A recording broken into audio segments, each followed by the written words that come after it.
On se retrouve aujourd'hui pour une nouvelle vidéo dans laquelle je voulais vous montrer mon top 8 des meilleurs jeux de société que nous ayons pour jouer en famille. Donc c'est pour vous donner quelques idées. Je vous mettrai tous les liens de ces jeux en barre de description sous la vidéo, ainsi qu'un lien pour télécharger votre kit Famille Sereine. Donc il y a plein d'outils que je vous offre à télécharger gratuitement. Donc je vais vous les présenter un par un pour vous donner un petit peu une idée de chaque jeu et vous expliquer pour quelles raisons on aime passer des bons moments en famille avec ces jeux-là. C'est parti! On commence par le Monopoly, donc celui-ci il est tout récent, donc on a été fin octobre lorsque je l'ai eu chez Lidl, donc ils ont sorti des versions Astérix pour le Risque et le Monopoly, donc je regrette pas, il est vraiment chouette. C'est des séries limitées, donc c'est vraiment une exclusivité Lidl. Je sais pas si vous pouvez le trouver autrement.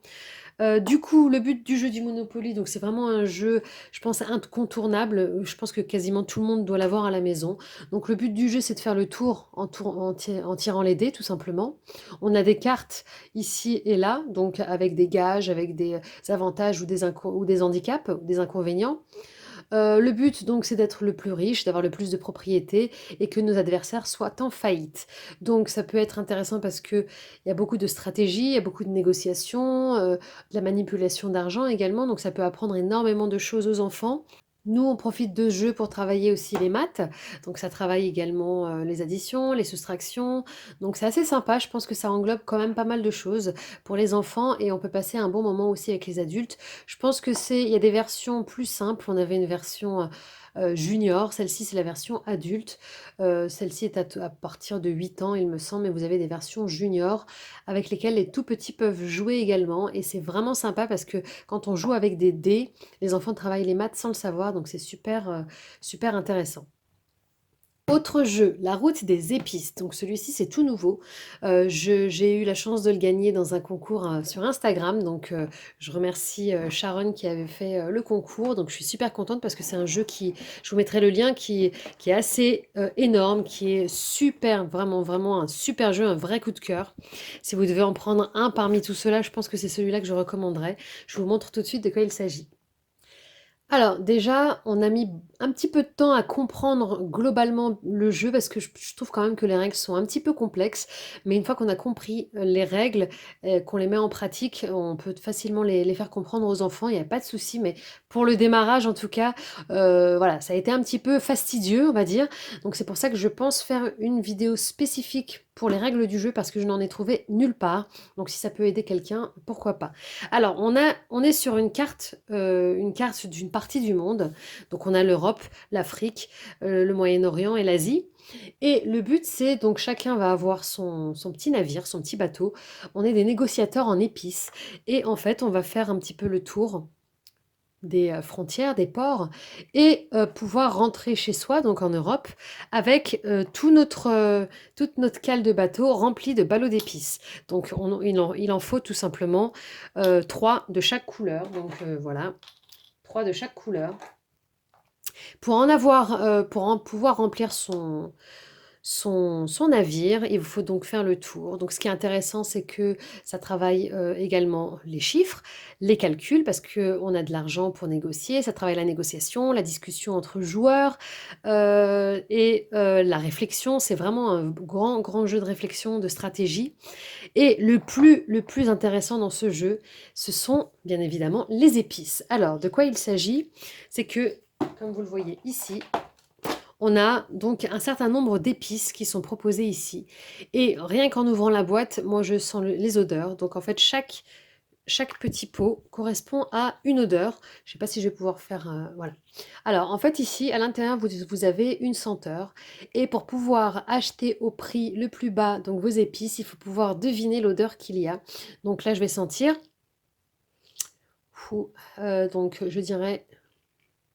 J'allais dire du thé, c'est du poivre, donc on se loupe un petit peu, mais en fait, ça permet vraiment d'apprendre l'odeur des épices, parce que c'est pas toujours simple quand on les cuisine. Même moi, quand je les cuisine et que je les sens ici, il y a toujours une petite différence, parce que là, elles sont vraiment brutes, et le coffret, il sent extrêmement bon. Il y a énormément de senteurs. Ça va permettre aux enfants de travailler leur sens de l'odorat. Donc c'est un jeu hyper intéressant, donc si vous pouvez vous le procurer, c'est vraiment mon coup de cœur ce jeu. Ici, je vous montre tout simplement les senteurs du jeu, donc il y en a quand même pas mal. Anis étoilé, café, cannelle, cardamome, citronnelle, coriandre et cetera. Donc vous voyez, il y en a quand même pas mal et ça permet vraiment aux enfants de travailler leur sens de l'odorat. Donc vraiment, vraiment coup de cœur, même si les règles sont un petit peu compliquées. Comme je vous l'ai dit, je vais essayer de faire une vidéo spécifique à ce jeu parce que j'ai pas trouvé, de vidéo qui explique vraiment très, très bien, donc ce jeu. Voilà, donc la route des épices, vraiment, vraiment ça c'est mon gros coup de cœur. Autre jeu, donc plus ou moins incontournable aussi, je pense, comme le Monopoly, le jeu de loi. Donc le jeu de loi, c'est excellent, on peut y jouer à partir de 3 ans. Donc, et c'est super parce que ça travaille vraiment beaucoup aussi la numération, les chiffres, les calculs, les additions. Vous pouvez vraiment faire en sorte que le jeu devienne un vrai apprentissage. Donc, comme on le sait avec les enfants, le jeu est leur travail, donc le jeu est le travail des enfants, donc il ne faut pas hésiter à développer les apprentissages lorsque vous jouez avec eux. Alors nous, on l'a depuis très longtemps, donc voilà, je l'ai rabiboché avec du scotch, etc. On a mis des nouvelles petites figurines, mais bon, ça fonctionne toujours très bien. Donc le but, c'est tout simplement de partir de la case départ et de faire tout le tour et d'arriver à la case numéro 63. Et en avançant avec les dés, tout simplement. De temps en temps, on a des petits gages, des petits pièges, etc. Donc c'est vraiment très sympa, on peut passer des très bons moments avec les enfants. Donc encore une fois, un jeu que je recommande. Un autre jeu incontournable, donc le Uno. Donc pareil, ça travaille aussi quand même pas mal les chiffres, les couleurs, un tas de choses, de la stratégie, de la numération, des tactiques, de la négociation entre guillemets. Mais en tout cas, c'est aussi un jeu, je pense, qui est assez incontournable dans les maisons. Donc c'est un jeu facile d'utilisation. Les tout petits, les plus jeunes peuvent y jouer assez facilement. Donc celui-ci également, vous pouvez le mettre dans votre top de jeux de société. Autre jeu qui peut être vraiment sympa pour animer vos après-midi avec vos enfants, le Cranium. Celui-ci, c'est la version junior à partir de 5 ans. Je pense qu'à partir de 4 ans, c'est jouable également. Donc, ce qui est sympa dans ce jeu, c'est que vous avez un plateau que je vais vous montrer. Et en fait, vous avancez avec les dés et avec votre personnage. Et selon la couleur de la case sur laquelle vous allez tomber, vous allez soit mimer, soit dessiner, soit sculpter et soit décrire. Donc, ça va vraiment permettre à l'enfant de développer de nombreuses compétences et de nombreuses qualités. Et donc, ça va permettre également de vraiment s'amuser et de développer sa créativité et son imagination.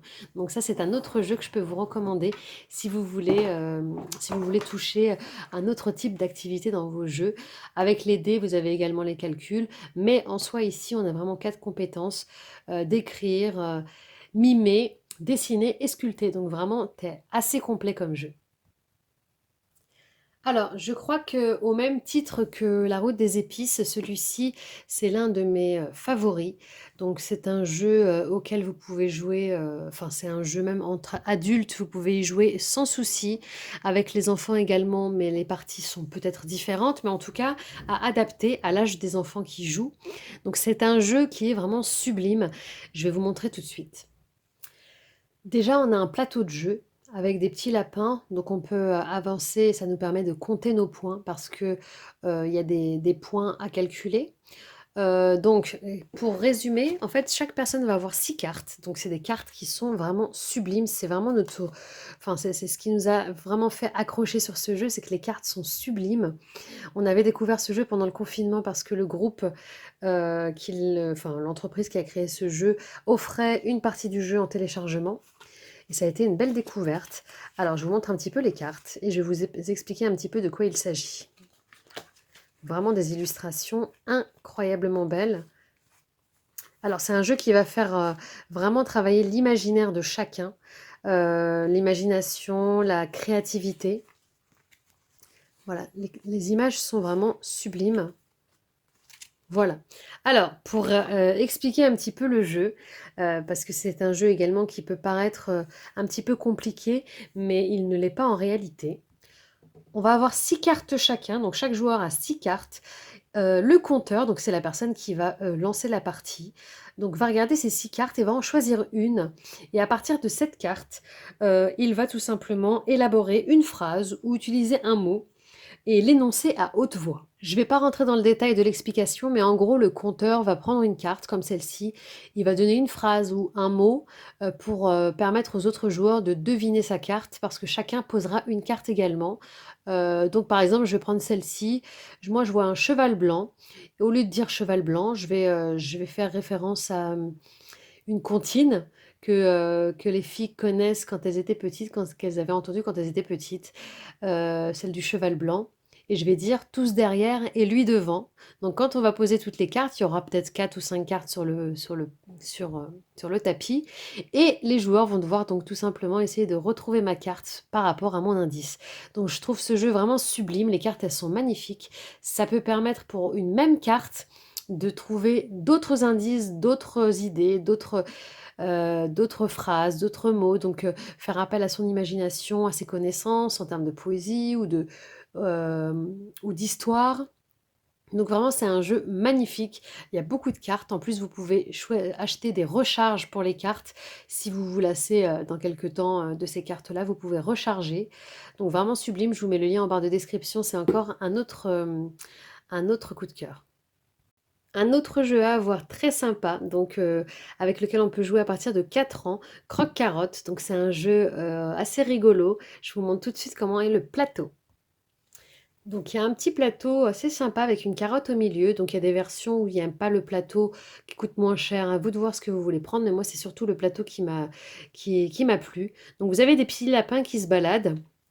En fait, vous piochez une carte. Soit vous tombez sur le lapin avec deux petites crottes. Donc, vous avancez de 2. Si vous tapez, si vous tombez sur la carte avec la carotte, vous allez tourner la carotte. Donc, je vous montre. On tourne la carotte et il se passe des choses. Hop. Donc là, vous voyez le lapin ici, il s'est fait exclure par la petite taupe. Hop, donc c'est perdu. Donc vous avez 3 lapins, 3 ou 4 lapins, je ne sais plus exactement. Donc après, c'est reparti à 0. Donc à chaque fois, on tourne le lapin. Hop, lui, il s'est fait virer. Hop, il a failli arriver à la carotte, mais il s'est fait virer. Donc vous voyez, c'est assez sympa. Hop, je tourne encore. Donc il se passe des petites choses à chaque fois. Hop, hop. Donc voilà. Donc c'est un jeu sympa, très rigolo. Les enfants aiment beaucoup jouer à ce jeu parce qu'on se marre et que on peut passer des très bons moments. Le but du jeu, donc, c'est d'aider le rhino à monter le plus haut possible sur sa tour, donc à construire la tour. On tire des cartes et puis on a des instructions pour pouvoir placer nos cartes correctement. Parfois, c'est qu'une seule carte, parfois c'est 2 cartes, donc ça peut être compliqué. Et le but, c'est de ne pas faire tomber la tour. Donc c'est celui qui fait tomber la tour qui perd la partie. Et on peut continuer. Donc vraiment, on se marre beaucoup avec ce jeu. Je le trouve vraiment sympa. On peut jouer à n'importe quel âge. Et vraiment, c'est super rigolo. J'espère que cette vidéo vous aura plu, que je vous aurai donné quelques idées de jeux à avoir à la maison pour passer des bons moments avec vos enfants. N'hésitez pas à liker cette vidéo si elle vous a plu, à vous abonner à ma chaîne si vous n'êtes pas déjà abonné, à vous balader un petit peu sur la chaîne parce que j'ai énormément de vidéos, quasiment 300 vidéos avec des idées d'activités, des jeux, des sorties, des do-it-yourself, des tutos, de l'instruction, des apprentissages, des tests de produits, vraiment une tonne de choses. Donc n'hésitez pas vraiment et dites-moi en commentaire si vous avez, vous, d'autres idées de jeux de société car on n'est jamais complet, donc à ce niveau-là. Et sur ce, je vous retrouve très bientôt pour une autre vidéo.